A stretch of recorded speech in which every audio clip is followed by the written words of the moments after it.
Okay. Good evening. I know I said we would be starting in 5 minutes. We are waiting on one of our speakers. He accidentally went to the wrong location, so just bear with us. It will be maybe a few more minutes. So feel free to get something to drink if you haven't had anything to eat. There are snacks downstairs. Otherwise, please bear with us. Thank you.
A few people got quiet quick. Can you hear me? Testing.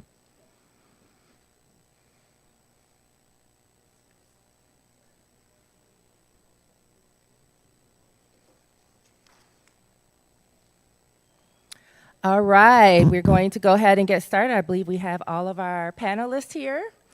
So first of all, good evening, everyone. Good evening. I'm Kenesha Dorsey, and I'm the president of Alpha Kappa Alpha Sorority Incorporated, Theta Chi Omega chapter. On behalf of our chapter, I would like to welcome you to our community conversation, Know Your Rights. I would like to pause. Are there any elected officials in the room this evening? If you could please stand. All right. So for those that may not be as familiar with our organization, we have existed since 1908. At that time, our mission was to provide a supportive sisterhood for African American college women in a time of racial discrimination and limited opportunities. Today, we have close to 400,000 members who continue to do the work. 400,000 members, that's something to clap about. So our discussion this evening falls under one of our initiatives, Advocate for Social Justice. Alpha Kappa Alpha has always been in the forefront of social justice to promote fairness and equity. We stand in the gap to empower our communities and act in the best interest of all people through advocacy and justice.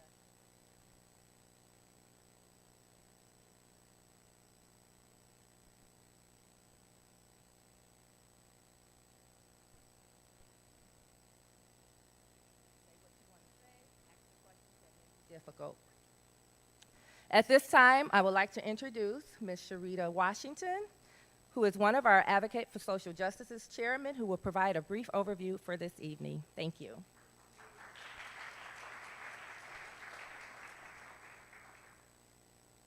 Thank you, President Kenesha. Good evening, everyone. I see some people still coming in. Thank you all again for joining us for Know Your Rights, bridging the gap between law enforcement and our community. This event, as President Kenesha stated, reflects Alpha Kappa Alpha Sorority and our national initiative to advocate for social justice. We are committed to social justice through promoting fairness and equity and empowering our communities. We also engage in voter registration, education, and mobilization. So, if you are not registered to vote, or if you know someone that's not registered to vote, please encourage them to do so. And if you are here today and you're not registered, we do have voter registration forms in the back. This event was created out of shared commitment to bring knowledge, dialogue, and also potential healing. The late Congressman John Lewis stated of the George Floyd Justice and Policing Act, "A democracy cannot thrive where power remains unchecked and justice is reserved for a select few. And ignoring these cries, failing to respond to this movement is simply not an option. For peace cannot exist where justice is not served." So we recognize that trust between law enforcement and the community they serve isn't built overnight, but through honest dialogue, understanding, mutual respect, and accountability. Therefore, tonight is not about assigning blame or creating division. It's about awareness and empowerment. It's about making sure that every person, especially our youth, know their rights and their responsibilities, and that those sworn to protect and serve can hear directly from the people they are called to protect.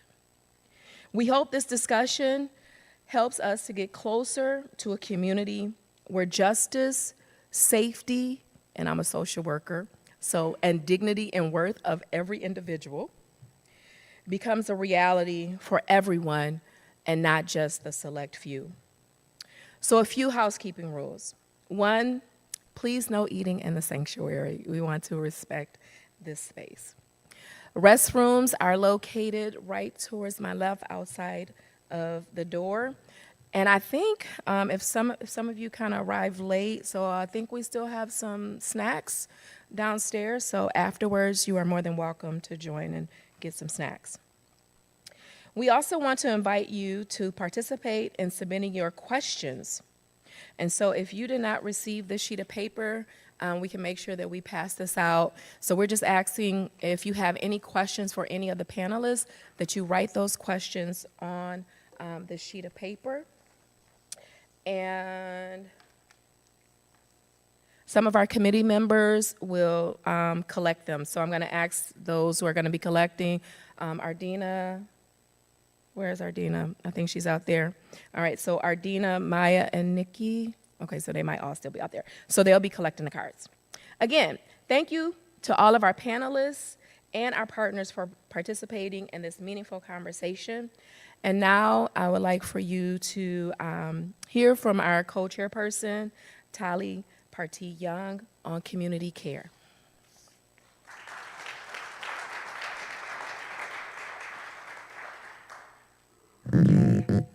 Good evening, everyone. Thank you for coming to this event. We are so excited to be hosting, and we are even more excited for the panelists because there's a wealth of information between the four of them. So we thank you for that. My name is Tali Partee-Young, and I serve as the advocate for social justice co-chair for Grand Rapids chapter of Alpha Kappa Alpha Sorority Incorporated. To help set the tone for our time together, I'd like to begin with a powerful Zulu greeting. So if I say, I'm gonna say sawubona, and if everyone can repeat after me, say sawubona. Sawubona means I see you, okay? And so as we enter into this important dialogue, I invite each of us to embrace the intention of truly seeing and hearing one another. We're gathered here with a shared goal to foster understanding and strengthen community ties and community relations with law enforcement. And this space is meant to be safe, respectful, and inclusive. And we encourage everyone to engage in a mutual, respectful conversation. We also want to acknowledge that some may have had difficult experiences, and so we see you as well. And so we encourage you to write down some questions or concerns that you have, and we hope this space offers a step towards healing and understanding. As a licensed clinical mental health therapist, I'm gonna put on that hat right now, and I wanna begin this session with a breathing exercise just to set the tone. So breathing can be good for grounding. It can be good to regulate your blood pressure, your heart rate, and all of the things that are caused from anxiety and things like that and fear. So if you want to follow me, we're just going to take a deep breath in through your nose, and you're going to fill your belly up with air. And you're going to hold it for a few seconds. I'll count down 3, 2, 1, and then you're going to blow out. Okay, we're going to do 3 times total, so we'll do round 2. So deep breathing in, fill your belly up with air, hold it for 3, 2, 1, and let it out. And this last round, as you breathe in, think of something positive, empowering. Breathe in, think sawubona. Hold it, and you're gonna breathe out. Okay, thank you. So with that, I would like to welcome Felicia Love to the podium. Thank you.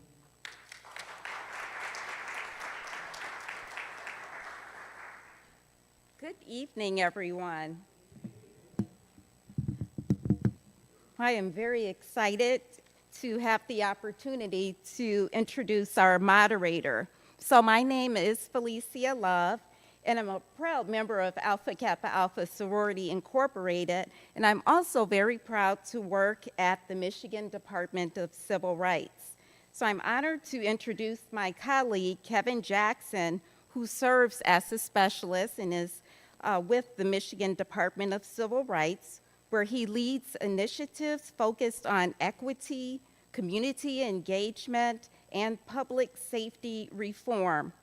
With over a decade plus of experience investigating civil rights complaints and facilitating partnerships between law enforcement and the community through AllPact, Kevin works to advance dialogue, trust, and accountability across Michigan. A Grand Rapids native and proud HBCU graduate of Delaware State University, and I'm a HBCU grad too, so HBCU. He is passionate about empowering youth and building bridges that turn awareness into action. And I would just like to add that as my colleague, Kevin was my mentor when I began at the department. And so I have had an opportunity to firsthand observe Kevin at work. He's an excellent investigator, presenter, and his heart is definitely with what he will be presenting today. And on the side note, I'd just like to add he's an excellent chef as well. For all of our gatherings at our Grand Rapids office, we always recruit Kevin, the grill master / chef. And I also am aware that he's been an advocate for youth and has been a basketball coach and has done a significant amount in the community. So on that note, I would like to welcome you up, Kevin Jackson. Thank you for being our moderator this evening.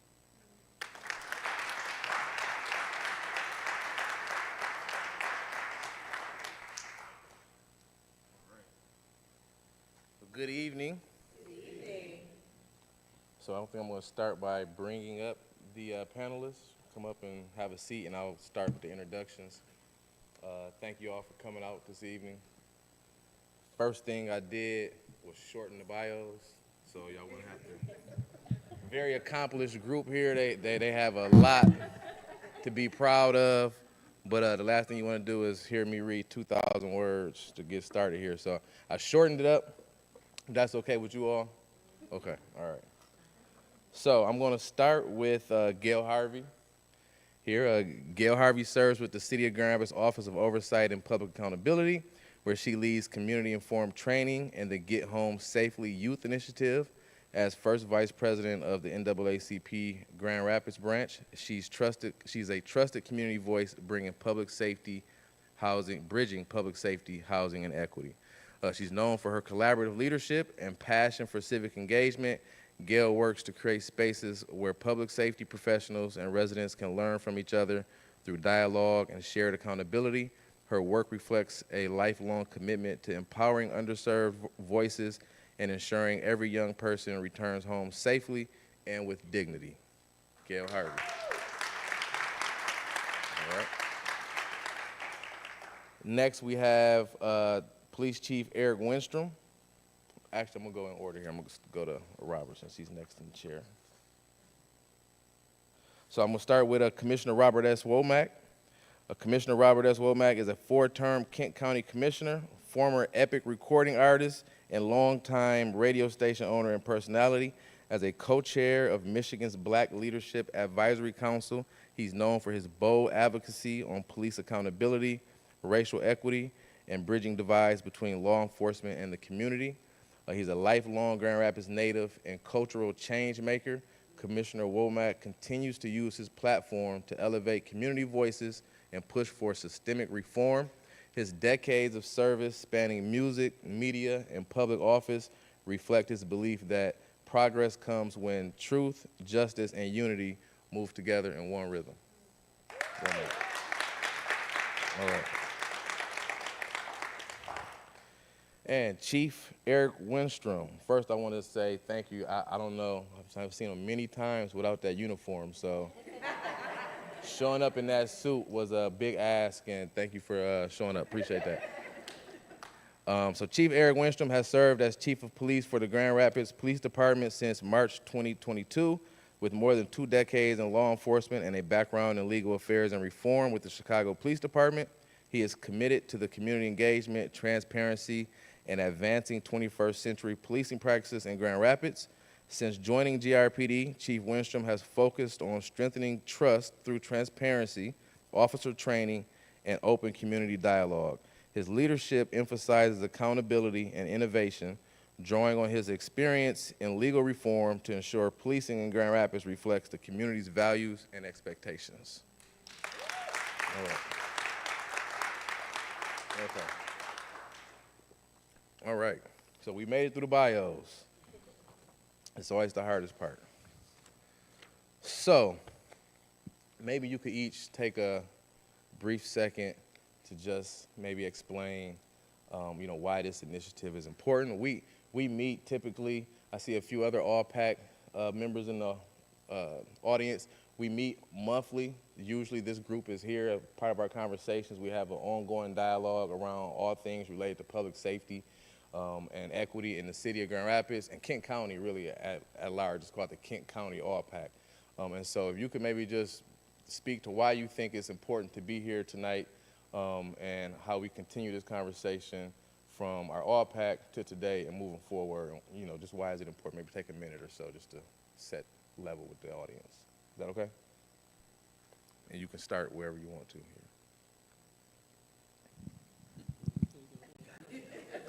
Of course.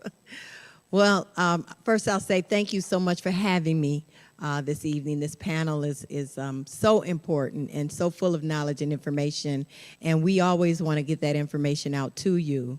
So I started with the City of Grand Rapids. I work in the Office of Oversight and Public Accountability. My director is Brandon Davis. And I will start by saying I am not an attorney. So if there are legal questions, I won't be able to answer those. But if you write them down, I can take them back. And we do have attorneys in our office, and I will make sure that I get those answers back for you. I started this initiative with young people because I see the despair. I see in their faces, I see when they're in school and when they're not in school, they're looking for something, they're searching for something, and they just want an identity. So when I see them and they don't know, all they have is the internet, videos. They don't have a lot of factual information when it comes to public safety and encounters. So our office has implemented in all the Grand Rapids public schools. It's called Get Home Safely. I had the pleasure of working on a policy change with NAACP as well as GRPD a few years ago, and it took a lot of time to get done. And so during that time, things happen still with our youth. And so my thought was we need to get information to our young people until these policies are changed, that here's how you can get through these encounters safely. So my program is called Get Home Safely, and it's covered through GRPS and Heritage Academies, and it goes from grade 7 to 12. And it's just showing them there is a way to do this safely and be better in the community and help build the trust with our public safety officers. Thank you. Commissioner. I know how to turn on the mic. All right. All right. All right. I just want to start saying it's really important for me to be here with Gail, with all the work that I've seen her do, and it's very important that we have somebody that's not only talking to our young men as she does, but really a good voice with our young women too that need instruction, and a chief that's willing to have the hard conversations, show up to not only this meeting, but many places we needed him in the community for better police relations. But most of all, being here today, I'm just thankful to see the AKAs seeing the importance of building these community police relations and people knowing their rights, because it's going to save lives. It's going to save some people who may not lose their life, but a bad encounter can also turn a teenager against society or the system. That, and as bad as the system is, there's still some good things edifices of the system. So I just want to give it up for the AKs for even inviting us today, if you could give it up for them. And I'll be brief on why I felt it was important to speak out on issues like the Patrick Leoya case, the Samuel Sterling case. I believe that I know we have so many leaders in our community, leaders that will never be on the TV screen, leaders that people may drive by and not know, no, this guy and this woman here, these adults here have helped lead a lot of us from the prison system or school to prison pipeline to being people that contribute to our neighborhoods. But I look like, one day you wake up, you say, hey, I had fun DJing, I had fun rapping, I had fun running the clubs. But, you look at your age and say, now, what's my calling that God has me here? And I mentioned those other leaders in our community because I know I'm not the only voice. Many of you are here. You all have a voice. But I was like, God has put me in a position to have a format to reach people. I have 5,000 followers on my X. I have 5,000 followers on Facebook and others waiting to get in. 3 radio stations. Like, if God gives you a position to be somewhere, you need to say something that's going to help the youth and help our community. And I looked at socioeconomic situations, but when it came to the police, I never really saw an elected official that broadcast to the greater Kent County area what I saw happening in the 49507. And a lot of times it seemed like I was throwing rocks at the police department. I was just really painting a picture of what was happening when you take people from the suburbs and outlying places and they come into a community where the socioeconomic ecosystem and infrastructure is different from their ecosystem, and you put everybody together and things go haywire. So we were doing that years before a death came out of it. And we continue to do that work, but it's important to be here today because both sides have to do a lot. We push for training of the police. We push for DEI treatment of them, racial sensitivity, but also in our community. This thing is called Know Your Rights. A lot of things do happen because people don't know their rights. They believe they have rights that they don't. And then even past their rights because of things they've seen on TV or our historical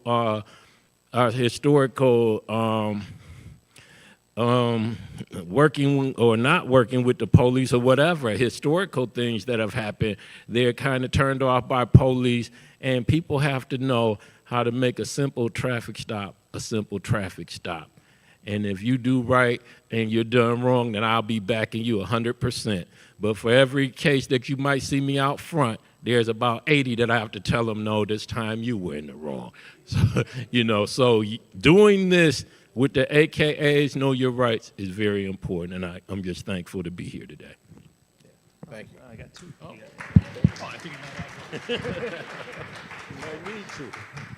out. One of the challenges coming from Chicago 3.5 years ago now was figuring out who in the community are genuine and sincere and really out for the right reasons, and throw in a high-profile, controversial incident very early on.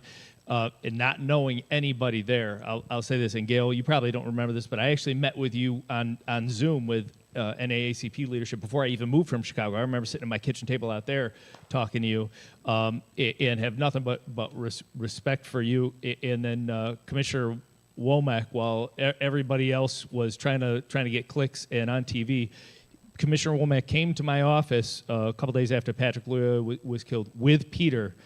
It is not an easy thing, having had conversations with loved ones of people that have been killed many times in the past. Those are very difficult conversations, and God bless anybody here who's gone through dealing with gun violence, lost a loved one like that. But for hours, he came with Peter, not knowing me other than to say, oh, this is the new chief, and sat in my office, and we talked, and I had nothing but respect and say, genuine, you actually care. It wasn't about, I want to get on TV or whatever. You actually cared about Peter and his family, and that. So if I could go back in time, I'd write myself a list of genuine, sincere people that are really in it for the right reason in the community. And Gail and Commissioner Womack would certainly be on that list. So I'm thankful for the mutual respect and even say friendship, because I love you guys as human beings. And anything that I can be a part of which will result in safer outcomes for young people, and whether that's police community interactions or whether that's interactions among our young people in the community here. On the way here, unfortunately, we just had a young man shot on 28th Street. On the 900, he's going to be okay, fortunately, which is why I still made it here. But it was just a stark reminder that on a regular basis that's we're still seeing way too much gun violence in the community. So whatever I can do to help bring safety, especially for our young people, I want to be a part of it. So thank you very much for your hospitality and for including me tonight.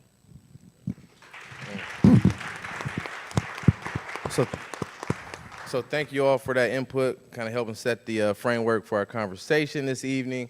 One of the things, so we'll have some conversations. Some of these things will induce a little friction, right? But we always say that's where the rubber hits the road. Sometimes you always need friction to get a little bit of movement. So we lean into that from time to time, but very respectful conversations. But we do want to, lean into where we need to maybe have some deeper dialogue.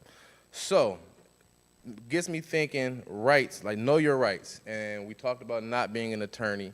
And sometimes that's a double-edged sword, right? We come into these know your rights situations and we're given so much legal information that it can kind of compel people on the side of the road. You got all this information, you feel like you can activate and become your own attorney right there in the middle of the traffic stop. And that's not something that usually ends with great success for the person trying to do it. So with that in mind, what is the reality, right? I'm a part of a group at Ottawa Hills, 3 hours program. We do the rights, the responsibilities, and then the reality of what's going on the side of the road.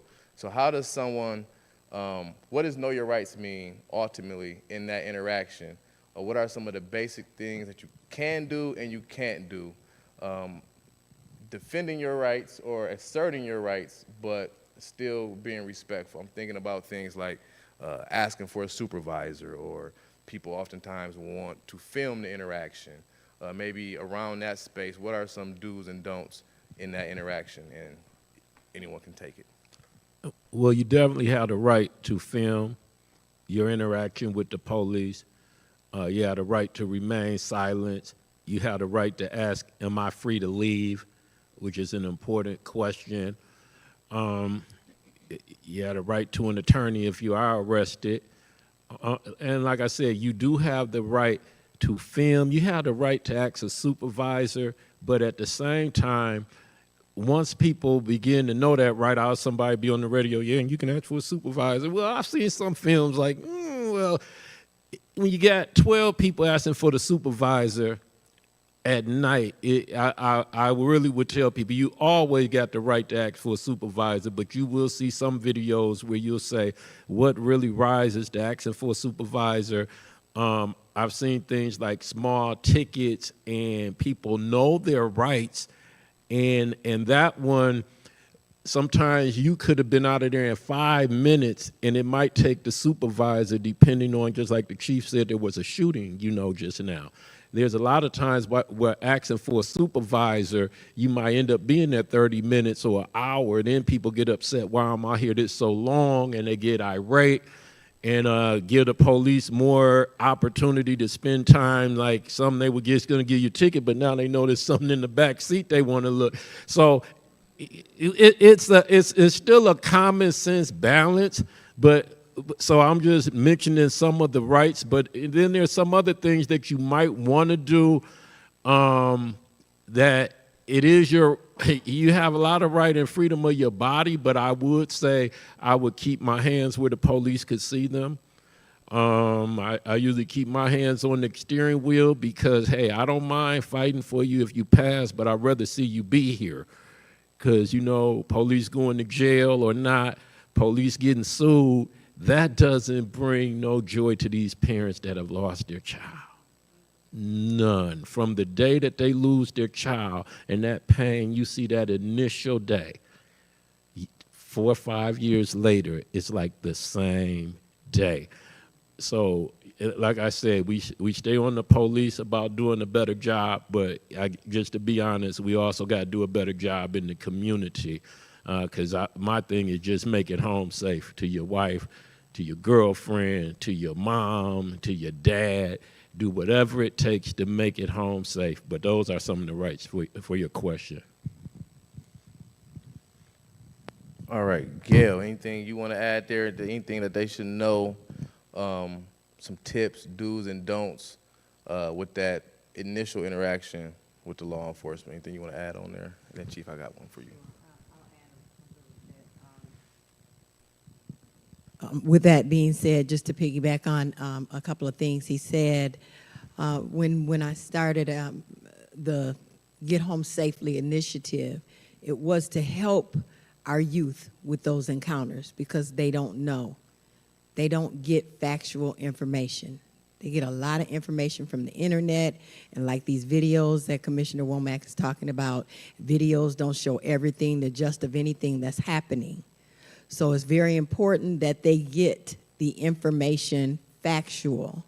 And our program doesn't start up here because I've seen so many things where we come in and we up here and we trying to put Band-Aids on this. My program starts down here because we have to capture our youth now as they are growing. We have to instill in them information that's going to help them stay safe, y'all. It's a new day out here, for sure. So we have to love on our children, and we also have to give them the information necessary for them to make it home from a public safety encounter safely. They can do all kinds of things once they get home, but the goal is to get them home safely. And as Commissioner Womack mentioned, this is Michigan, and you do have the right to do video. But at the same time, if that officer deems that it is not safe during that encounter for that video to happen, he may ask you to turn it off. And they do have to turn it off. It is to their discretion as the officer what's going to be safe. And so for that reason, if they ask you to do that, you do have to do that. You can be upon a crime scene, but there's a way that you have to stay back. You can't just be up on them like that. And when they tell you to get back, you have to know you got to get back, and they don't need to say it 8, 9, 10, 12,000 times. Go on and get back and go stand where they telling you to stand, and don't let our children know we don't have to always do this. Sometimes we just have to listen.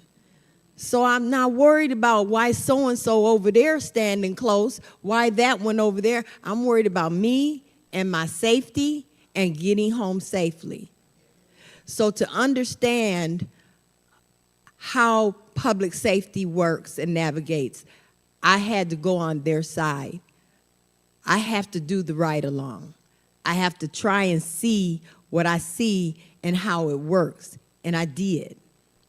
And it's scary on both sides. And at the end of the day, they want to get home to their families safely, just like we do. They don't necessarily want anything to go crazy, just like we do. And so when we teach our children to be respectful, I was taught to be respectful. If I want respect, why wouldn't I give respect? That's important. It goes a long way. When they pull someone over, they have seconds to determine if this is going to be bad or if it's going to be good. And it's always good, like you said, to keep your hands clear. I know it's a phone in my hand, but they don't know it's a phone in my hand. They're trying to identify what it is, and it's in your hand. Keep your hands clear. Put it down. Things happen in milliseconds, and things can go wrong in milliseconds. So if we on this side try and be safe and try and do what we need to do to get home safely, we can make it a better, more respectful stop all the way around. And I'm going to give you 1 second. I want to just frame it a little bit further. I'm thinking about the intersection of, that right to record, call a supervisor. All of those things may require you to pull out your phone, right? And you're in that space, and you want to find that balance. How do I record the interaction, maybe call for a supervisor, with things that I feel like are keeping me safe, but from the vantage point of maybe law enforcement, Chief, if you could speak to what our officers train, like as they're coming up on that stop, what are some things they're looking for, things that would maybe heighten their awareness or increase the alert? What are some things that the officers are trained to notice that people maybe do and don't realize? Yeah, and it's interesting because a lot of very innocent people tend to do things that, as a police officer, I look and, oh, you don't want to give me your license, you don't want to do this or whatever. I remember the last time that happened, this guy had a gun under his lap and he was wanted for murder or something. So the officer's perspective can be, let me put it this way. I've had this conversation with judges before. There is not a judge on the traffic stop, frustrating to a lot of individuals. People will be on the traffic stop and they will, what'd you stop me for, officer? I stopped you because you drifted through a stop sign. You didn't, no, I stopped at that stop sign. Okay, I need to see your license. I stopped at that stop sign. And that's when you have to realize there is no judge there. And so that's an important thing. The officers are trained, they're not supposed to have that back and forth, okay, you did this, let me show you the video. They're not required to, that's not a part of it, but people want that. I think part of that is because so much is on video, and they know that eventually, I want to see the tape, et cetera.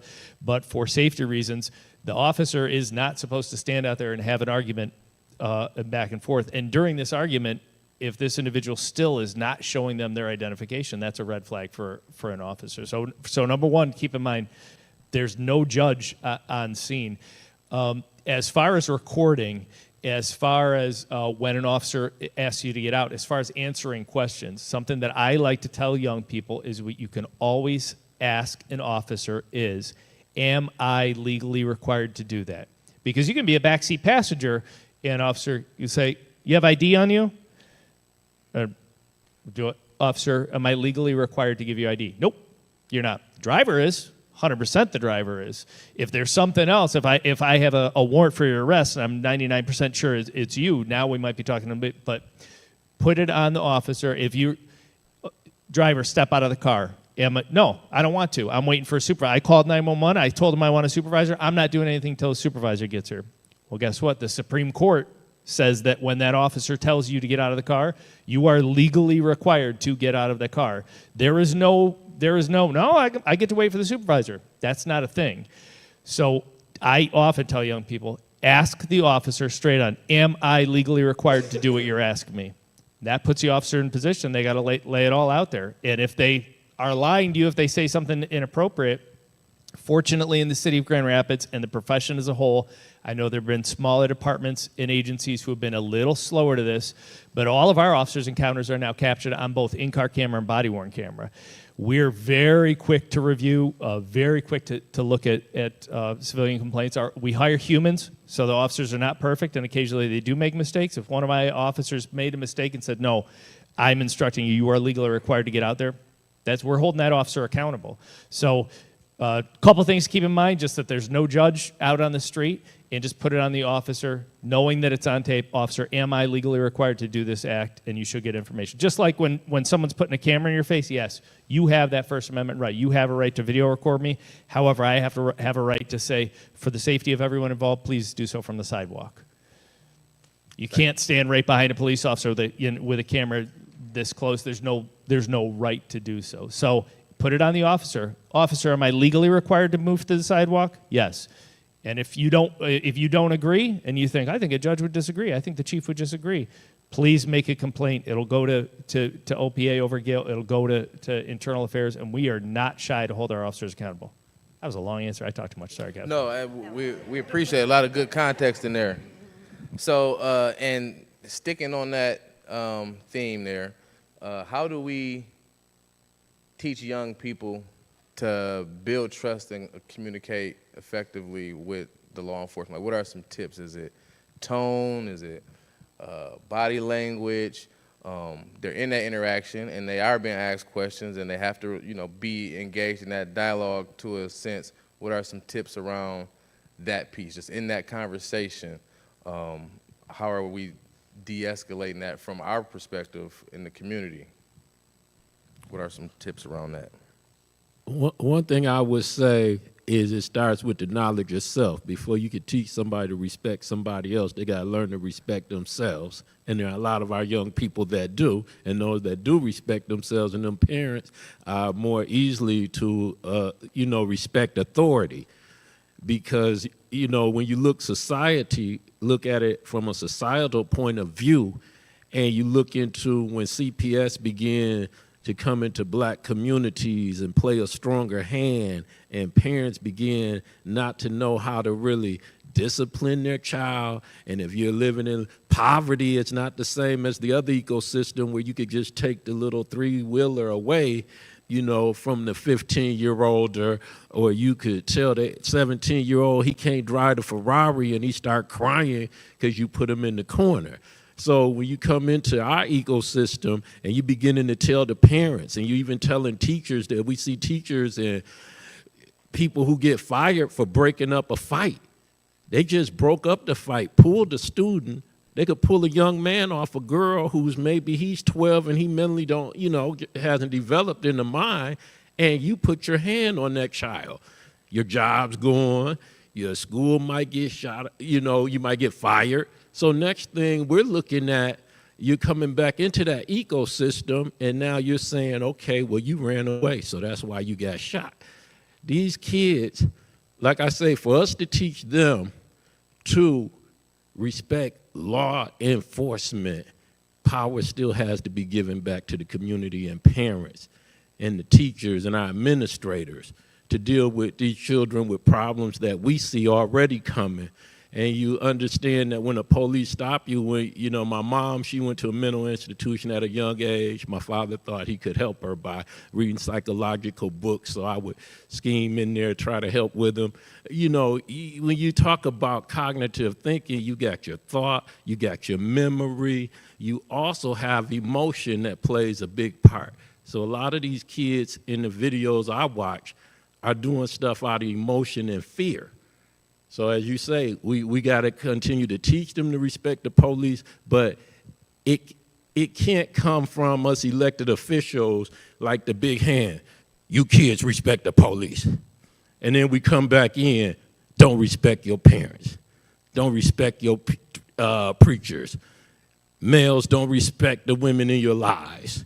Do whatever you want to your body, but don't respect yourself, but respect the police. So a lot of times when I'm talking to young people about the respect the police, I definitely throw that in because it's a life and death situation. So it's highlighted, but I embrace them with the 360 of learning to respect themselves, their community, understanding the police's position in the community, that the majority of the time they're part of the community to help.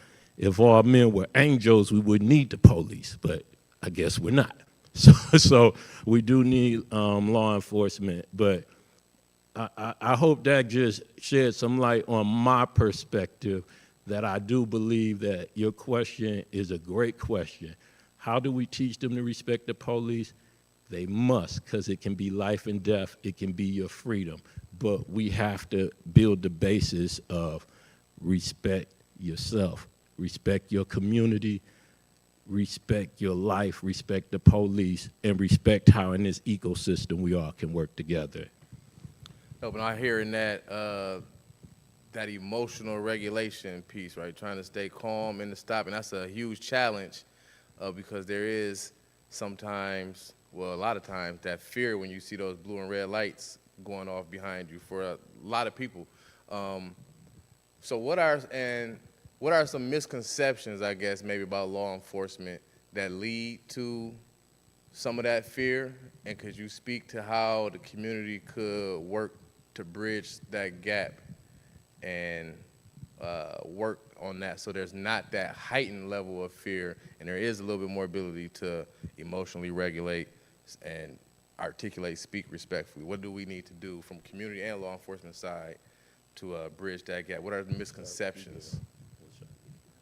Or Chief, you can speak to it. What do you feel like is a misconception? Why are people terrified? There's misconceptions, but there's also not misconceptions. There's generational trauma of going back years and years and years and years. I know I was fortunate enough to meet all four of my grandparents, and they told me stories about stuff they went through as young people, and that stuck with me. And that's it's part of my DNA, and I understand that. So, man, talking to I walk in a roll call room today, and I feel like I'm in a high school homeroom. Everybody looks so young, and in their mind, like enforcement of Jim Crow laws, black codes, et cetera, that's like ancient history to them. It's not ancient history. It's not, and it's certainly not, generationally, to hear those stories. Those were uniformed American police officers that were enforcing unjust laws against, especially our African Americans in this country, and that's something that as a profession, it's not just hey, trust us now, everything's good, and we're like, okay, we all love the police now. So it's something that as a profession, we need to keep on pushing forward. There's things that we do, with our young people.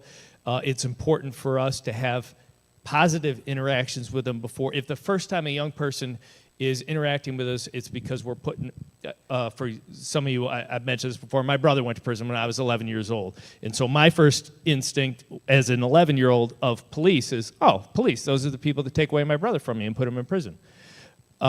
If our first interaction with young people is when we're locking up their brothers, their sisters, their parents, et cetera, that sticks with them.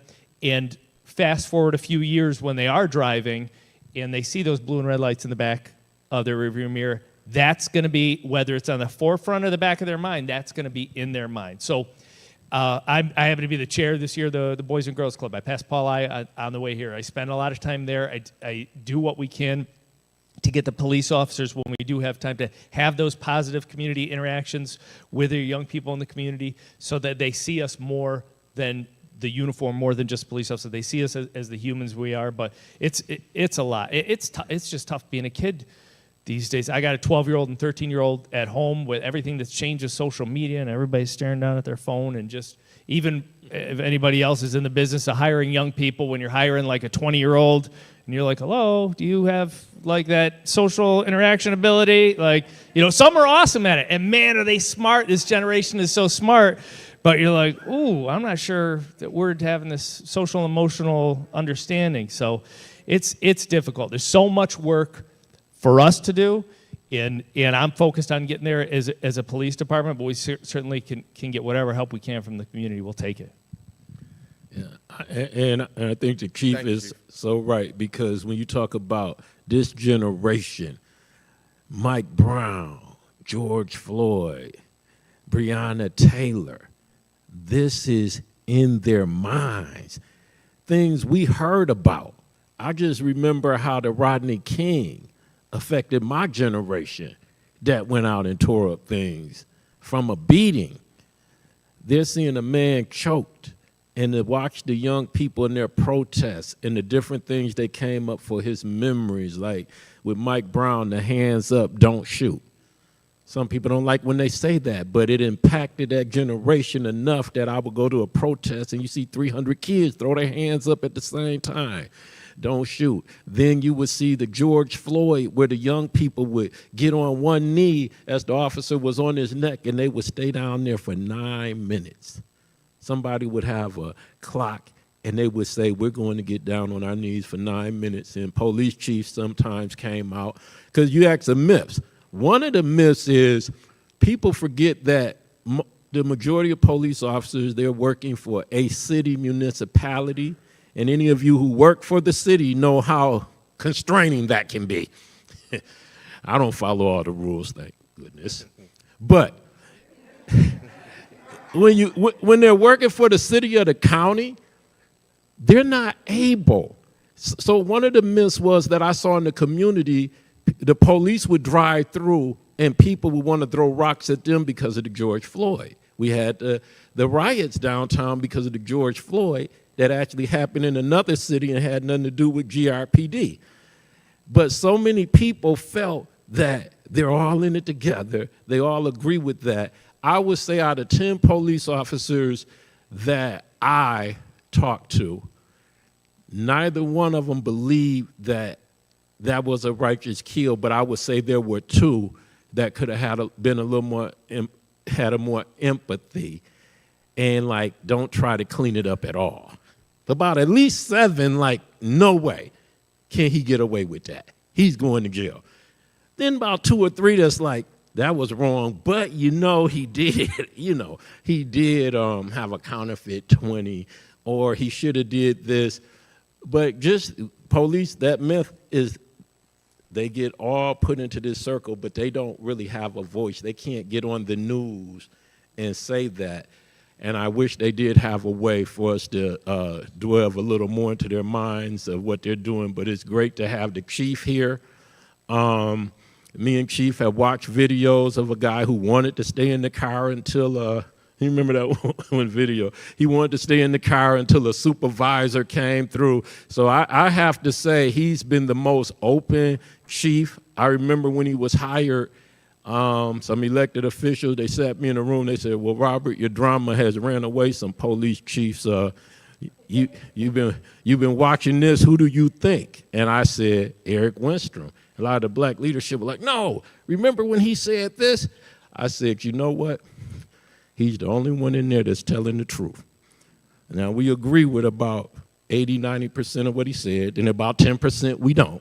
But the people we agree on 100%, they're not going to be the same when they get in the job. So, and since he's got in there, that's one thing. We've had honesty. We had honest conversations. If I say something, I know it's not going to go back to the police union, the police, or elected officials. If he disagrees with it, he's going to tell me why. We're going to work it out, vice versa. If he says something, I'm not going to go to Facebook, because saving these kids' life is too important. And it takes a lot for me to say this, because I have took some police chiefs through that ringer, but I'm glad to have Chief Winstrom here. Thank you, Chief. Can I just add a little bit to the, you mentioned Michael Brown. I'm trying to think of what, that was probably 2014, 2015 I believe or so. Yeah. And if you think about that, how that compounds, not just Michael Brown, but everything. You mentioned Breonna, George Floyd, all that. The same time that I already said that the challenges with connecting our police officers with young people through generational trauma, all that. So the same time everything's going on is the time that we need African Americans in policing the most. And so since I've been here 3.5 years, I would go in front of an audience like this and questions and answers, and there would be a lot of like, why are police so racist? And why are just like for an hour. And then somebody would be like, why don't you hire more African American officers? And I'm like, if I was black and looking for a job, I'd be like, let's see, who's hiring today? The police department or the fire department? That fire department job looks pretty good right now. So the time when we need to be attracting those African American officers, it seems like with everything going on in our society over the past few years, it's been the hardest. It's like when we need them the most. Now, I will say optimistically, in Grand Rapids, some of you might know Deputy Chief Trigg. His son got sworn in last week as a police officer. That's a culture change for us, that our officers now internally in the police department are proud enough of the organization to say, you know what, I want we actually had 3 second-generation police officers sworn in last year, and we're getting the diverse candidates say, no, this is good. I mean, to go back to Patrick Loyola, when he was killed back in 2022, we were at an all-time low staffing number, and we were trying to hire officers. Well, the sheriff's department was hiring too. And I can only imagine that I've been over 100 protests in the city of Chicago. Most of them had some anti-police vibe to them. And I'm standing there shoulder to shoulder with African-American police officers, my brothers and sisters, and people are saying the meanest stuff to me, you're Nazi, baby killer, whatever, on and on and on. And then they're calling the black officer next to me a traitor to his race. I do not know how that feels, but I know that if I am him and I'm like, I wonder where I should get a job, I might have second thoughts about policing. And so it's just a compounding problem that everything that's happened over this past decade, and it's something, again, it's something the police profession has got to get better at everything. And I am optimistic. I'll say I feel like we're taking steps, turning the corner in Grand Rapids, where we're finally attracting that diverse talent. I appreciate that, and I'm thinking about community-informed training as you talk about recruitment and workforce development, bringing people in, onboarding them. Can we speak to how are we intentionally addressing some of these historical institutional traumas? Are we getting officers in and trained around racial sensitivity, diversity and cultural sensitivity? Is that a component to the training in the beginning, and then are we training them continually throughout the process? What does that kind of look like? Or should we be doing more of it? What's your thoughts here? So I do do a lot of different programs. I have a lot of different programs in the Office of OPA. CIT training, that's one of our programs. It's community informed training. And what that is I meet with different leaders in the community, different church pastors, different organizations, and we sit and they give me information from their community on things that they are concerned about. And when they let me know the things they are concerned about, I'll go back and build out a training for our public safety officers. So that training idea comes directly from the community.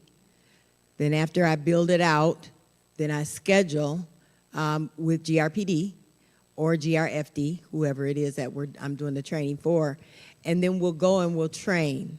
And it can be a lot of different things. It doesn't have to be one thing in particular. And so what I'm very happy about with this program and the programs that are being implemented is that they come. They are not mandated. They do not have to be there. But when we put on these trainings, they come because they want to learn, they want to understand. We have a lot of different cultures in and around this city. And when they show up, they want to show up and not have you deathly afraid of them. They want to understand you, and you don't want to be deathly afraid of them either. You want to understand them.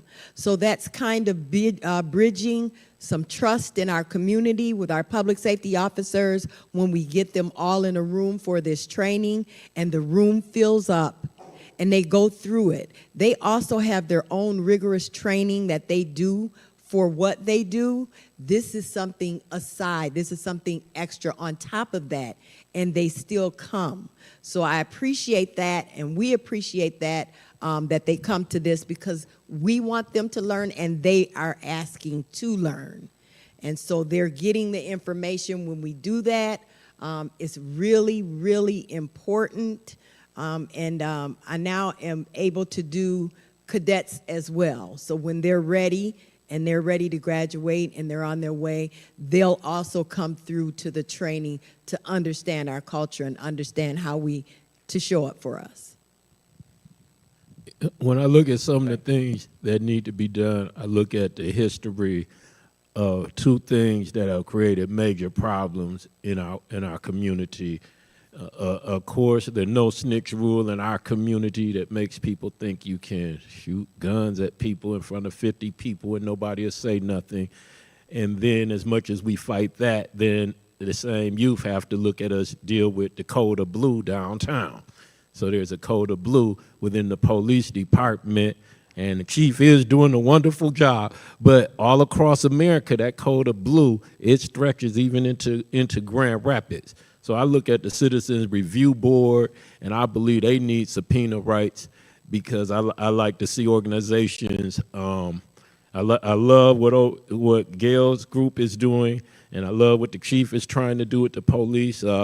But still, we need the Citizen Review Board to have subpoena powers, because I think the public is only going to trust it when you have people that aren't part of the city of Grand Rapids. But don't get me wrong, it takes what's in the city of Grand Rapids. We need that oversight. We need the official working every day on this. But when certain incidents happen and the community believes we want transparency, that's when, I've heard Reverend Jerry Bishop ask for that for over a decade. And I've always talked to commissioners about working on making sure that they can get some of those subpoena powers so that the public can trust some transparency from people that we know in our community that have spent their time being on that review board. So just seeing that, and then I look at the Victor Williams situation, a Boston Square president who was watching the police, and he told the police, "Don't put your hand on me," and the police ended up pushing Victor, and Victor ended up hitting the police, and I didn't think, in looking at the police, it wasn't somewhere I went down, I think the police need to be fired because he pushed somebody. I was like, I'm not really saying the police need to be fired. I'm not saying Victor needs to go to prison. But I talked to many elected officials like, this is the classic example right here of a police trying to do his job, a president of a neighborhood association doing his job, watching his community. And if we don't take this video, and if we don't get the police in the community to look at how big this could be, to teach us how the police can treat us better and how we can treat them better. I couldn't say anybody in there did 100% of what they were supposed to do. But it was such an innocent happening of something that's bad. And there were some police officers that I thank God some of these older police officers were wiser, because people have been shot for less than that. So even though I didn't like the initiation of it, I still saw some growth with the Grand Rapids Police Department, that somebody didn't escalate that to a shooting. And it was a guy who didn't say, a police officer who said, "That's a big black guy, I'm scared." They used their taser. Victor is alive. Ned is alive. The police officer is alive. But I do bring it up because I think it's a wonderful opportunity. And with all the right people were involved, like Chief said, it was some good people that day that made some bad mistakes. But I think that could be somewhere we could look to really work with our kids on how police can treat us better and how we can treat them better.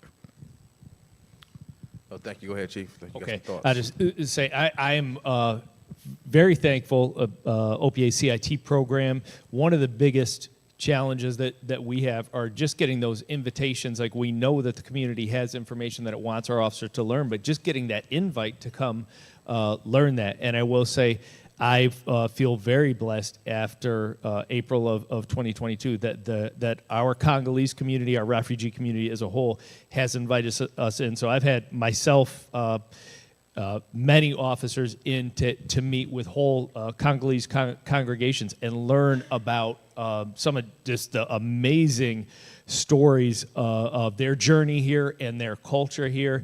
And so to have that community that went through everything they did with the Patrick Loya incident, ask for the police, say, okay, police, we want you, there's things that we want you to learn about our community, and invite us over and over and over. That's super, super helpful. I'm very thankful for that. And just getting those invitations is huge. So thankful for Gail's program at OPA as well. And just really quick, want to close the loop on that. The bringing in new officers, is diversity training or racial sensitivity training, anything in that lane, is that part of their We do, yeah, and onboarding? actually I believe it's a state mandate now, so even across all of Michigan, even if we didn't train it, but we also train, like, for example, implicit bias program, and then not to be flippant, but we have, I hold our officers to a very high accountability standards, and number one thing I tell them, respond to every call. This is literally, we have a meeting like this, every police officer before they hit the streets where the command staff gets to talk to them. I say a couple things. Number one, keep in the back of your head, we're paying you about, say that 30% of your paycheck is to have your feelings hurt. So when somebody hurts your feelings, just say, that's what I'm getting paid for. So just remember that. That's the first thing I tell. That is, and it's huge, because if you've lived your life and you're not used to being in a confrontational situation, somebody starts, read my name tag. Oh, Eric Winstrom, let me start Googling you or talking about your mom, or I go, oh, look at that, you got 2 kids. Now they're talking about my kids. It's the sticks and stones, but it's unnatural for a human being to have those attacks and not be like, oh, well, now I want to do something about it. That's how officers get in trouble. So number one, officers, 30% of your paycheck is to have your feelings hurt. So when those feelings get hurt, just be like, yep, that's my job. That's what I'm here for, to have my feelings hurt. And you can be at peace with it whether you're standing on a protest line, when you're in a domestic. I mean, if you're like, no, that's what you're getting paid for, you know. So that's number one. And the second thing, equally important, is respond to every call as if you're responding to your family, or how an officer, you would want an officer to respond to your family. And that's huge. And if you think that, because everybody's got kind of messed up families, everybody does. You know I do. I love my family, but they're definitely not perfect. And I know sometimes the police get called or whatever, but I love them. And when I want the police to show up, I want them to respond in a way that, all right, I'm responding to situations with a lot of imperfect people. Guess what? Everybody's imperfect. I'm going to respond with love in my heart.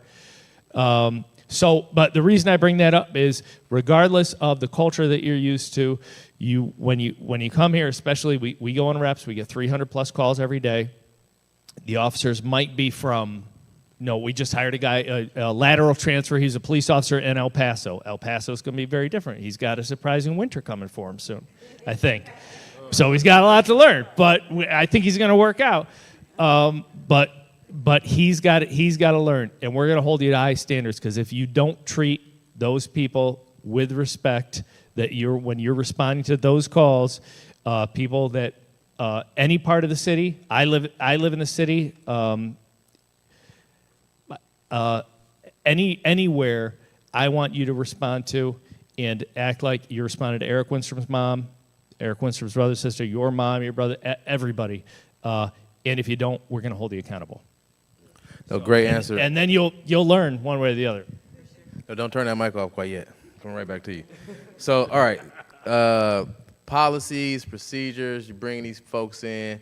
I know you have a great understanding of the social aspect of it, but how do you ensure that, your skills and knowledge is translating down river to the officers?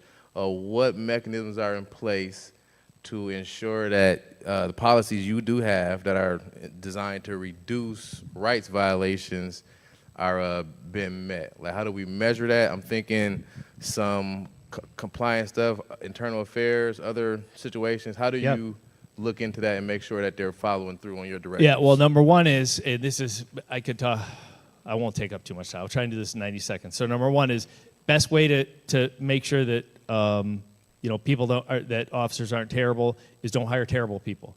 So we want to catch anybody that's going to be a problem at the get-go. I met with our psychologist that does a training early on in my tenure, and I said, this is what's important to me, because he was like, oh, you shouldn't hire Eric because he had a drink when he was 20.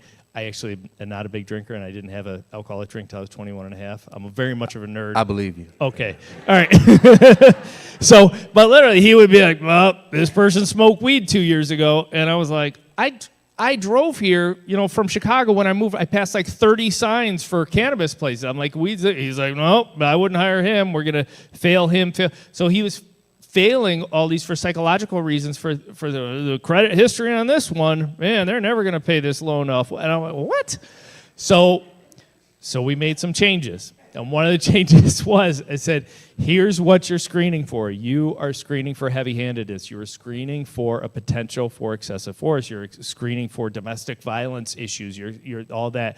We're going to do a deep dive into your previous domestic relationships. So we have a big domestic violence program going on now with our victim support. And if you come to me as a potential candidate, and I look and I say, well, we're going to go interview all 5 of your ex-girlfriends over here, and they didn't have good things to say about you, you're not getting hired. So number one is we hire people for character. We know we can train them to be police officers. We have great training, but we want to catch issues before they get here, and we just don't want that sort of person to be hired at the police department, whether it's bias, whether it's violence, whether it's inability to deal with the opposite sex, whatever it is. So there's that. Then just very briefly, I rewrote all the use of force policies when I got here. I was the head of policy in Chicago, so we already established I'm a nerd, so I love my policy, and rewrote all the policies here. It's easy for me to go in with a password, change policy. It's free. But it can't end there. It has to be paired with training, and accountability. So we trained everybody on the new use of force policies, and then we said, we're going to hold you accountable to it, and we do. You don't hear about anything except if it makes the news, you might hear about it, but we average about 1 civilian complaint a week. We also average over 1 internal complaint. You are more likely to get tagged by a supervisor or by a coworker for something. They're usually low-level things, but not meeting standards. And then we have an internal affairs meeting. Not only me, I sign off. The city manager has final approval. But when we have our internal affairs meeting, it's myself, the director of labor relations, and the city attorney. So it's not just Eric Winstrom saying, I think Officer Smith should get a day off for this. Here's the case, this is what happened, this is what I think. And each one of those both of them are attorneys, both of them bring that civilian perspective. And I tell you, they've looked at cases before and said, oh, Eric, you're trying to give this guy a week off. We think 2 weeks off. And I said, all right, 2 weeks it is. So a lot of people think that there's complaints every day. Like I said, we average about 1 civilian complaint every week. There's a lot of incentive for individuals who have been placed under arrest in difficult situation to make frivolous complaints. So to look at police numbers and say, you got 10 complaints this week and you only substantiated one of them, this is a cover-up. No, I've got 12 complaints in my career. One of them I was described as a 6'3", 300-pound African-American male. So it was just completely, all of it was wrong. They just put my name on somebody else. It's still on my record because they named me on it. But there are we had one of my favorite ones since I've been here, a guy with a very expensive, allegedly, mink coat, made a complaint, I remember walking through the lobby and seeing, that looks like an expensive coat. Well, he was there to make a complaint that officers caused $4,000 worth of damage by ripping a hole in his mink coat on a traffic stop. And he swore it all out yep, they did it, they arrested me.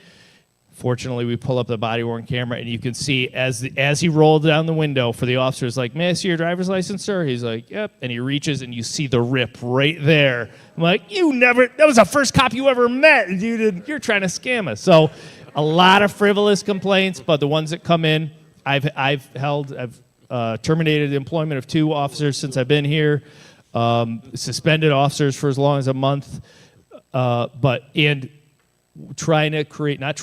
have created a culture where our officers are proud to be held to high standards. Even the officers that I've suspended, at least to my face and to the command staff, they say, I understand, I respect that. I was always the police officer that felt it was a successful day.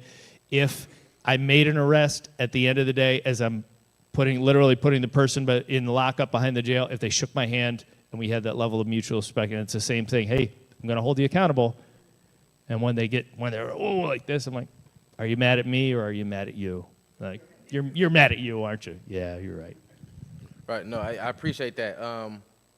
Great answer. I'm looking at these questions as they're talking. I got some great questions up here in this basket and making me think. I'm glad that y'all are on the panel and not me. So I think this is a question I want to maybe if Gail or Robert could lean into this. And this is a really good question. I think the rubber hits the road a little bit here. I'm going to ask it. I'm going to throw 2 cents in there with it, and then you can take it from there. So why is it the responsibility of the children to control law enforcement encounters instead of the adult-trained professional police officers? And I think that's a great question because that is, in a way, the framing of, know your rights, right? We go out and we want to teach the children about how to manage that encounter. And it's putting a lot of pressure on young people unfairly. And I think the 2 cents, I'm only going to use 2 cents. They got to do the heavy lifting, right? So we always talk about at our all-pack meetings sometimes controlling what we can control. And so in that scenario, you are not really in control of the law enforcement officer. So teaching you ways to control them, I don't want to say it would be a waste of time, but maybe not as prudent as teaching you the things that you could do to control your situation. May not necessarily always get the outcome that you desire, but at least the only thing you can control is yourself and what you got going on. And so I think that's why we start with the education there around the youth, is to give them something to work with. knowledge to keep themselves safe. So that's my 2 cents. Y'all got to go from there. So, as I teach that session with the children and in the schools, I teach them as well to be respectful. So, the question is, why is it on them? My question is, don't we want our children to come home safely? Bottom line is, that's what we want. So it's not going to hurt our babies to be respectful. And then once they do it and go through it, then they get home safely, because they are our babies. I don't care if they're 20 or 30 years old, they ours. There are channels now that they can go through to get back here and say, well, you all didn't do this here, or we don't appreciate how this was done. Go through those channels, but you're alive to go through them. And again, it really is not about how come ours has to do it. It's really about teach ours to do it so they are safe, so they do get home to you. Yeah, I was talking to a young man that has a lot of influence, 15, 16-year-old in my neighborhood, a lot of influence on the youth in that area, and we were going through some Know Your Rights, and he had that great question too, and it was just great, genuinely coming from a 15-year-old. Why do we have to know our rights and be responsible when they're getting paid to do this? And it's such a good question. And a lot of times, I really, when elected officials, like, you know, sometimes want to join on that, I said, these kids are right. It's got to be that the police are training and learning how to deal with our youth. And if they're doing that, then we also have to do our part. One of the biggest reasons I want to see our youth do our part too is the fact that the majority of them haven't sat with the Patrick Leoya family through the entire trial. So the police is on trial, but sadly the deceased is on trial. And that shouldn't be American justice, where the deceased can be on trial. Things that had nothing to do with that. And remember, Chief had just got here, so a lot of times I talk about that. I'm not bringing him in it as it's something that he could have stopped. He had just got here. And I think we're going to have less of that now that he's here with some of the training he's doing with the police. But I have to let the youth know, if you are hurt by the police, arrested, this goes to court, and you're going to be on trial.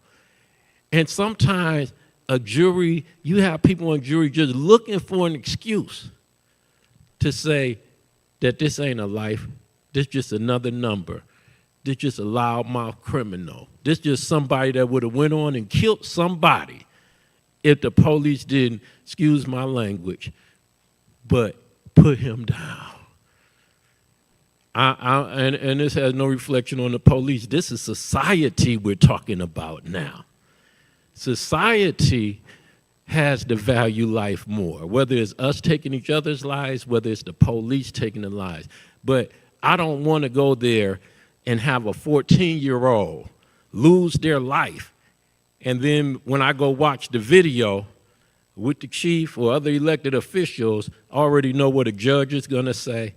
The chief said something important. When the police actually do something, is that within your legal right to tell me that? Because if you get killed by the police, they're going to say, is that within his legal right to kill you? And even though Garner versus Tennessee said you cannot shoot a fleeing felony, guess what? There's no juries that have been convicting any police officers for shooting a fleeing felony. Now, GRPD is not teaching police to shoot fleeing felonies. They're not learning that under Chief Winstrom, and I can at least say the last police chief, that's not what he was teaching either. But in them emotional times, when things go haywire, You got a jury that's going to come in here.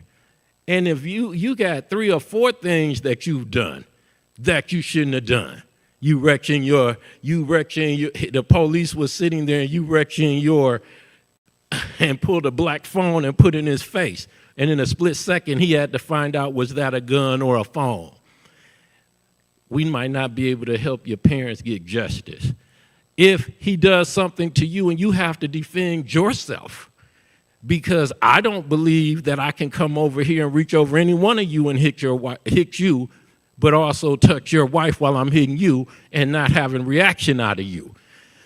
All of this is going to be looked at in court.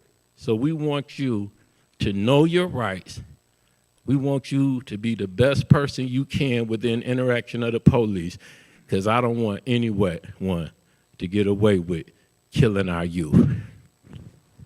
Let me just circle back right quick on that too, and just reiterate the trainings that public safety they're going through it. So as we build out these trainings and these modules, they come.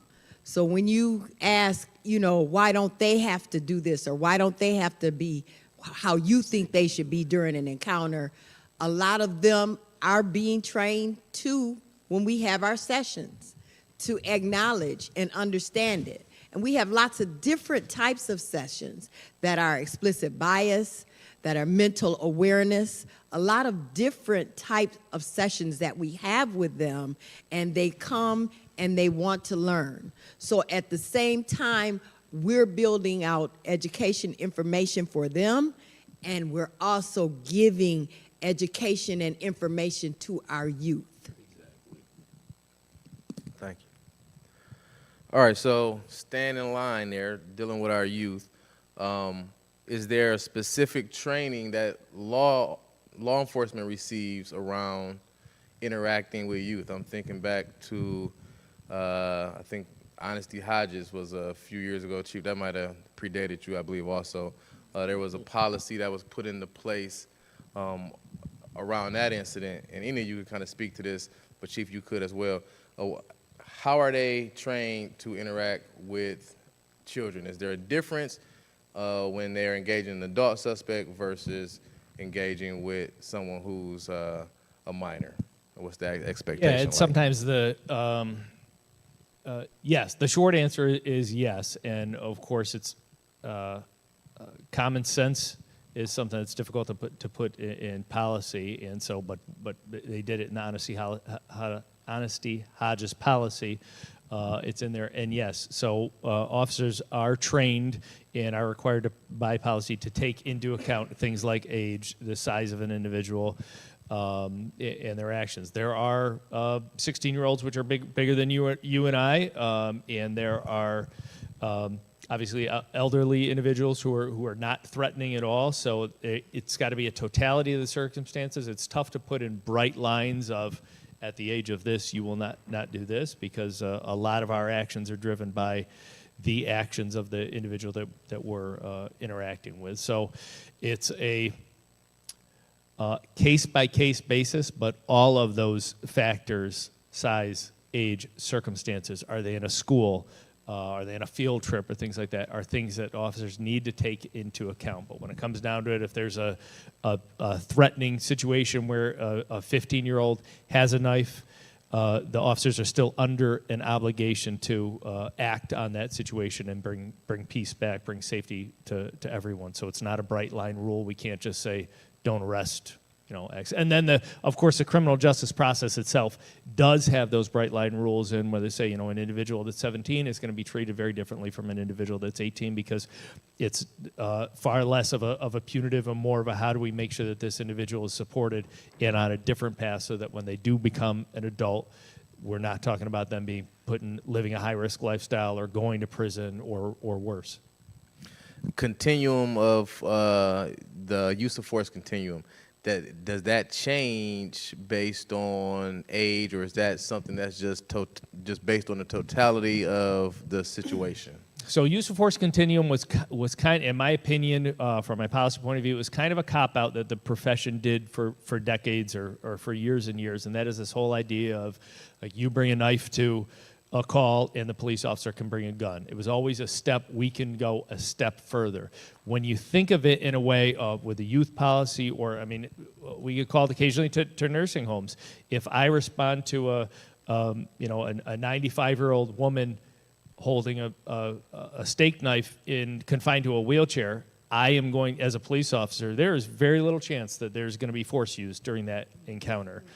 Even though it's an individual with a knife, I should get my gun out and be ready, so you really have to, I know Grand Rapids Police and I think other more forward-thinking agencies across the state have push the use of force continuum in size and say it's not unhelpful to think of a way that if you attack a police officer with a knife, you could expect a response with a firearm or fight him with fists, maybe a taser or OC spray. So that's how the continuum works. But can't throw away that common sense element of we have to take all those things into account. Is this person really a true threat? Is there something else going on here? So we try not to make it overly simple because we want the police officers thinking about everything, about all those factors.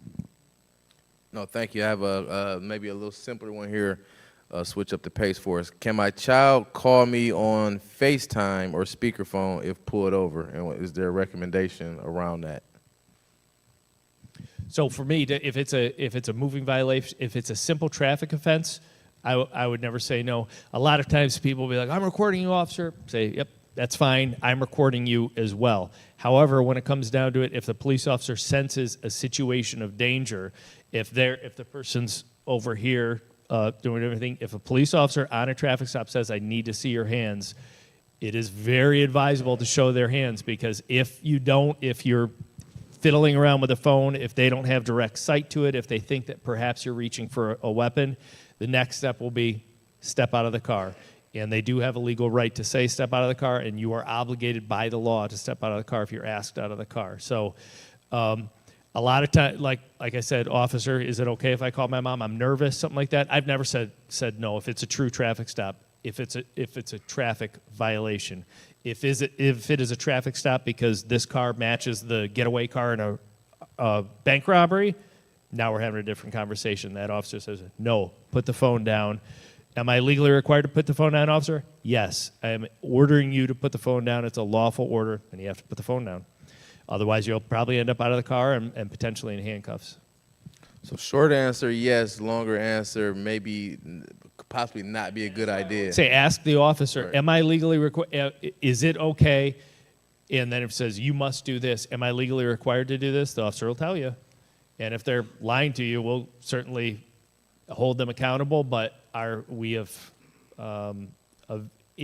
can only speak this for the city of Grand Rapids. I mean, there's like Ottawa County just got body-worn cameras, like within the past few months. So I know that it's not across the state, but I know in Grand Rapids you can feel confident. They all have body-worn cameras. Those body-worn cameras have GPS on them. So there's no more cases of, who was that officer? Oh, I know. I'll be able to tell you exactly who that officer is. Their vehicles have GPS. They all have in-car cameras. So if, cooperate, complain later, we will thoroughly investigate that complaint. Robert, look like you have a Yeah, comment. I would also suggest that parents review the youth policy for GRPD for other rights that are in there. There are some things that have been challenged. One of the things was challenged. It was a young man whose parents had found out he had been stopped on his way from school. They were looking for somebody else, so he was misidentified. They held him up for not too long, found out who he was, and let him go. But the parents were a little upset that they weren't contacted by GRPD to know he was stopped or why. So when we brought that to GRPD, they wanted to emphasize to the officers that they need to contact those parents or let people know what's happening. And I don't want to be misspoken because I'm not exactly sure of that policy, but I know I took that downtown for the parents. And GRPD did agree they should have reached out to the parents. And I don't know if that was reach out because policy or it was the right thing to do. But there are a lot of more rights in that youth policy. So I think people should go online and check out the new youth policy that has helped move the needle on GRPD interactions with our children. No, thank you for sharing that information. So, does GRPD and let's see how I can word this. Okay, does GRPD have social workers, behavioral health, or peer support specialists working within the community or as a part of the response team? I know that is a new wave concept. Well, maybe not new, but something that's been more Yep, contemporary. I'll give you a rundown real quick. I know you mentioned peer support. So internally for our police officers, we have one social worker, one counselor for the officers in-house. We have a very robust, about 40 police officer, 40 employee, because it's dispatchers, it's forensic team, 40-person peer support. They're trained to support the officers. So that's the internal support. Externally, we have 3 full-time MSWs in partnership with Network 180 that ride in a police car with police officers. That's our co-response team that respond in real time to calls for service with a mental health component. And then we also have 2 social workers that work in our victim services team. And they're essentially, they do a couple things. Number one, well, we also have about 20 volunteers for our victim services team when an unexpected death happens, be it a homicide, suicide, or natural causes where the death is unexpected. We have a trained team of about 20 volunteers that will go up, but we also have 2 social workers on our victim services team that will review calls every morning. They come in, they look at calls, and a lot of them focus on domestic calls, but how can we be of support for education, for support for services for survivors of domestic violence and other incidents as well. So short answer is yes. Thank you. All right, I think we maybe got time for one more question. You could each take a swing at it. I think we'll end on a kind of a positive note, looking forward and solutions-based. What are some strategies that you find most effective to building trust and rapport between law enforcement and the community? And how can we implement them moving forward? I think one way is through the programs that we're putting out there, making sure public safety and community can be together in forums such as this even, that they can talk, get to know each other, understand who we are. It goes a long way toward building trust, and that's what we have to do because there's so much distrust, and it starts here because these are the ones that have been traumatized from different things. But because it's here, now we got to come down here to teach them from the bottom to come up, understand it, give them the factual information, help keep them together. I think they just started with community officers, I think. Yes, Chief Lindstrom, community officers now where they didn't have them for quite some time, and now they are again. So I think it's important that they're in the community, that the kids start knowing who they are, and that they are able to know who children are, because that makes a big difference in a stop when you know someone.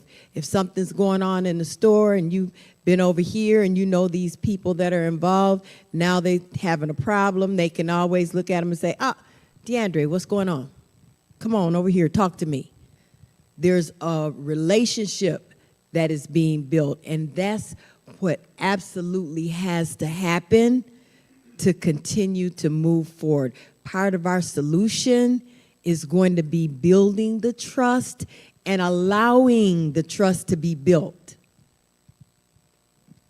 Thank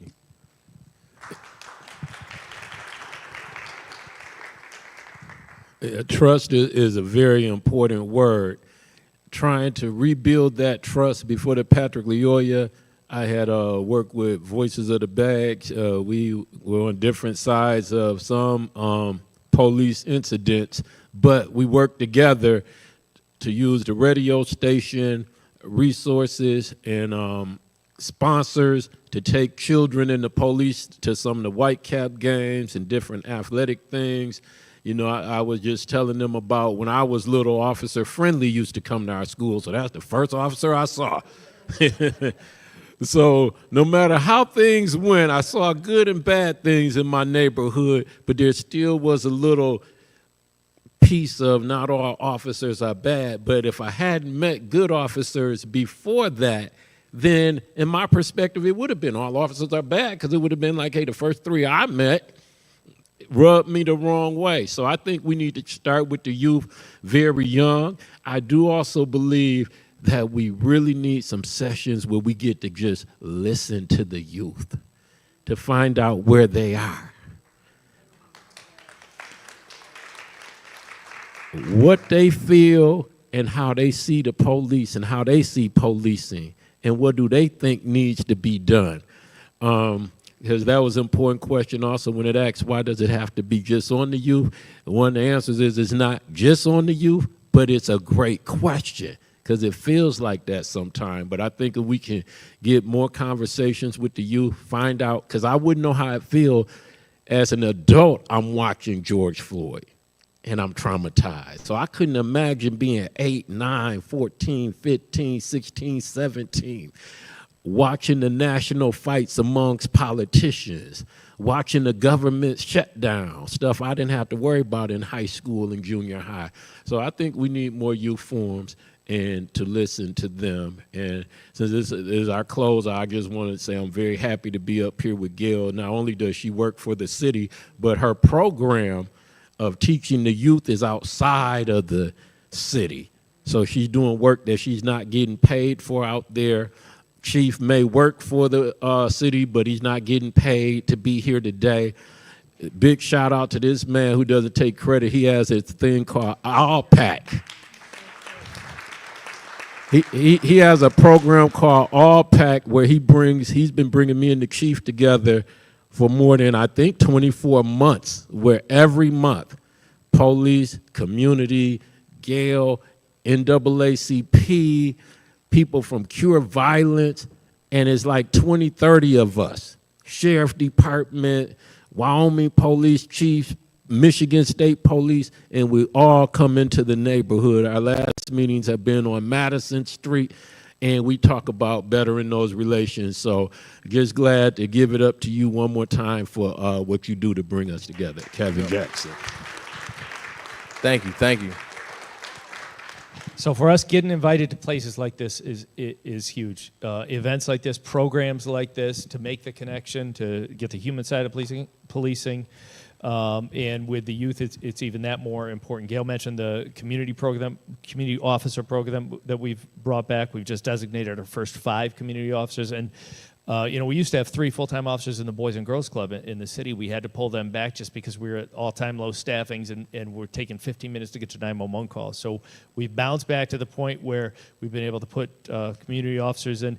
Getting invited to those positive community actions of the young people before they're even impacted by the justice system, but also, for example, Pastor Gaddy down at Pilgrim Rest, he has a great cooperation with Chris Becker, the prosecutor, where he has young people who are in the criminal justice system who get diverted, who are part of this program. It's called the Grand Rapids Alternative Correction Experience.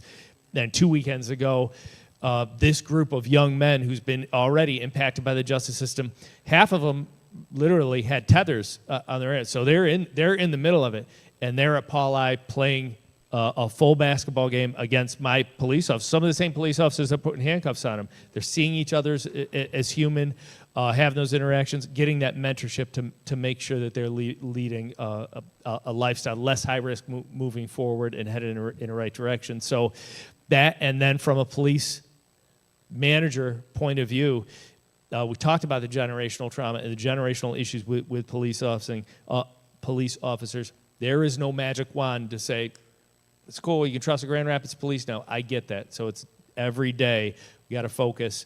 Every incident is a chance to do better and learn from it, and we got to be transparent and hold ourselves accountable every day, and I see it getting better, and I hope it continues to get better. Oh, thank you. Yeah. Go ahead, Gail. Thank you. I just want to mention one thing, as Commissioner Womack was talking about the children and getting them together and getting information and back and forth with the officers.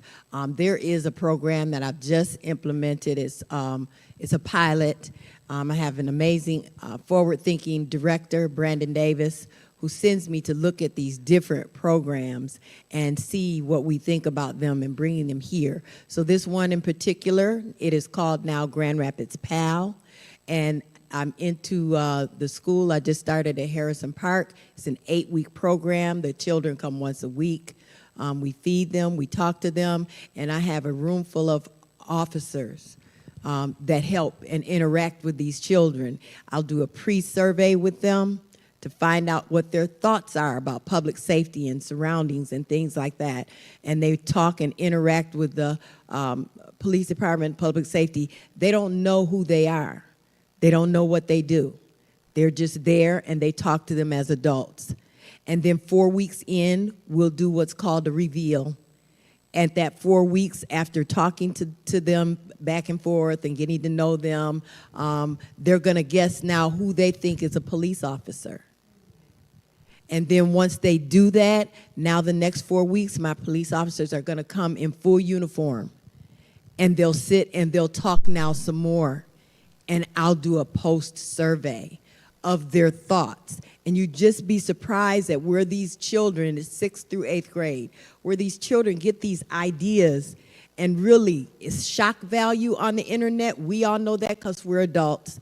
Children look at these things and think this is how it is and this is how it's real, and there's such despair, and their thoughts they're just way off. And so we have to help them understand, bring it back in, and help them grow and be able to talk to people and understand public safety, and public safety be able to talk to them too. So that program is a pilot. I'm hoping my next 4 weeks, we just had the reveal today. So my next 4 weeks, I'm looking for them to really get engaged and interact and do post surveys, and I'll let you know how that comes out. But I expect it to be really a good program. Thank you, thank you. All right. I think we are getting ready to transition back to the host. I'm going to make one more comment. Just want to give you some information. So from the Michigan Department of Civil Rights, we educate, engage, and enforce. So I don't want to leave out that last part, right? Part of our role here, we cover employment, we cover education, we cover public service and public accommodation, which does include the city of Grand Rapids. And so as you're making your way through the world, and if you have issues, we are also someone that you can call, and we do free investigations. So michigan.gov/MDCR, pretty simple, straightforward. You can get pretty much any information you need about our department from that website. So thank you all. Appreciate it.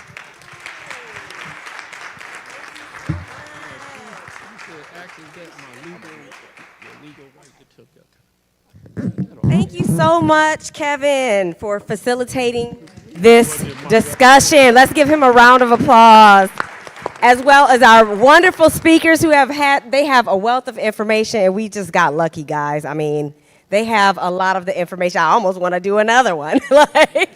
And I want to first say that the questions that were not answered, if your contact information happens to be on these, we can get the answers to you. There were a lot more questions than we had anticipated, so we couldn't get through all of them, but we do feel it's important. So if you did not put your name and contact information and wish to have your answers a reply, then please, come up and talk to me afterwards.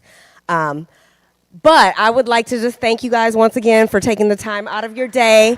I also want to thank the Grand Rapids chapter of Alpha Kappa Alpha Sorority Incorporated for coming together, supporting the Advocate for Social Justice Committee. I want to thank our president, our vice president.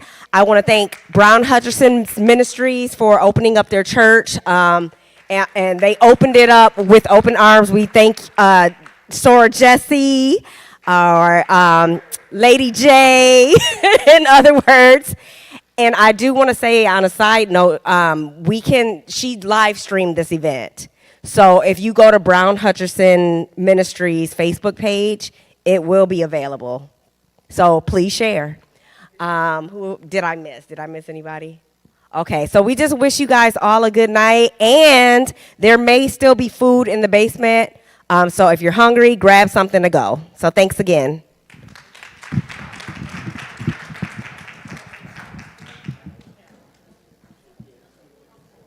Okay. All sorors, all members of Alpha Kappa Alpha Sorority Incorporated, head to the front for pictures.